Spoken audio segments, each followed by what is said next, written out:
Hi everyone, I hope you can hear me. I have the sound machine running because my angel baby is still sleeping. I just wanted to make a quick video to encourage you that even when things aren't as they are planned or how you expected them to turn out, it's going to be okay. You can overcome, you can move on, you can be victorious. With God, all things are possible. Through Christ, I can do all things. I just wanted to let you know that I am a mother of 3.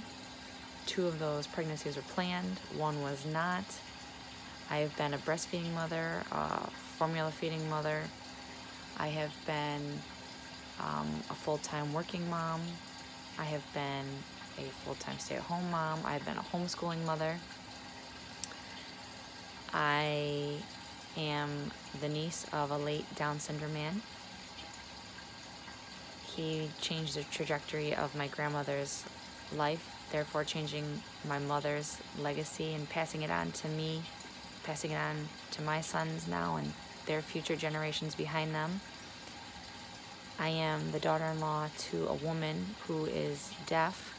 She became deaf at the age of 3 due to a sickness, and her parents gave her up for foster care because they couldn't take care of her. They already had other children and they couldn't take care of her.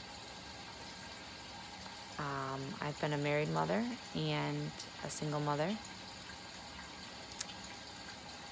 As a single mother, I had to live with my parents to afford life because I had 2 little boys. I have received government assistance. I have gone to Planned Parenthood for free birth control. My second born is a weekend that I missed of birth control because I was in a wedding, so he arrived for that. I've been a young mother, pregnant, and I've been a geriatric age mother, pregnant. I have had 2 labors with my wonderful husband, and I've had 1 labor without my husband. God has restored my marriage and my family. I owe him all the credit. I know what it's like to not know where income's coming. I know what it's like not to sleep at night. I know what it's like to wonder what's going to happen to me with a single mother. How am I going to advance? I also chose to be abstinent until I was 24 years old. At 24 years of age, I married my husband.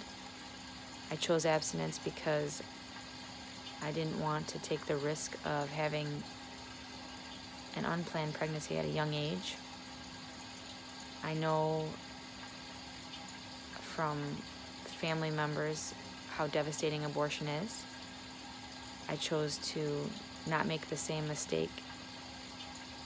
Abstinence is hard in my generation and any generation, especially the older you get. People think there's something wrong with you, or that maybe you're defective. I'm not defective, but I just chose abstinence. I wanted to encourage you that I've been there. I know what it's like to be embarrassed to go through the grocery line with government assistance. I know what it's like to not have a wedding ring on your finger when you're pregnant. I know what it's like to live with your parents and have nothing because you can't afford to live on your own. I know what it's like for the after effects of abortion. I know what it's like to have special needs. My second-born son was diagnosed at 18 months with leukemia. We would drive an hour and a half one way to receive chemotherapy weekly. I gave him oral chemo poison daily for 3 years, so I know what it's like to have a sick child, and for years of it.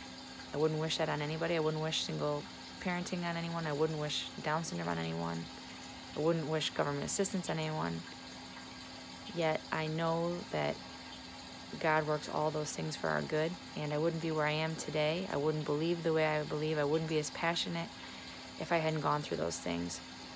The Bible tells us that Jesus has gone through all the things we've gone through so that he can have compassion and we can know that we're not alone, that he's been through that, been there, done that. He's an overcomer, that he's walking beside us so that we can be overcomers.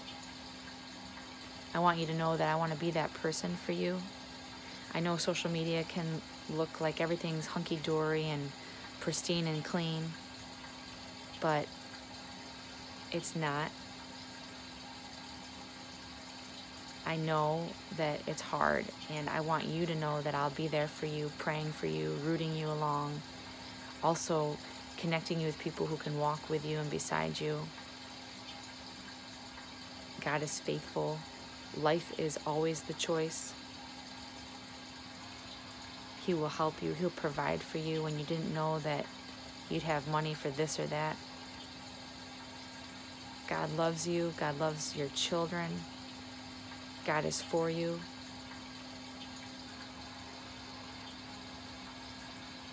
I want you to know that what I say about pro-life and about mothering is true, and it's heartfelt, and it's not coming down from on high, and I'm not looking down my nose at you, but I've been there. I've been in the low places. I've been in the hard places. I've been in the sad places. And God has given me this gift of children. God has given me the gift of being a mother. You can do it. You can do it. You can thrive, not just survive. You can have favor. You can be anointed and blessed along the way.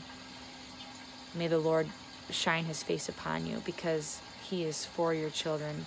He's for the innocent. He walks beside the mother who's leading their young. He's a gentle father.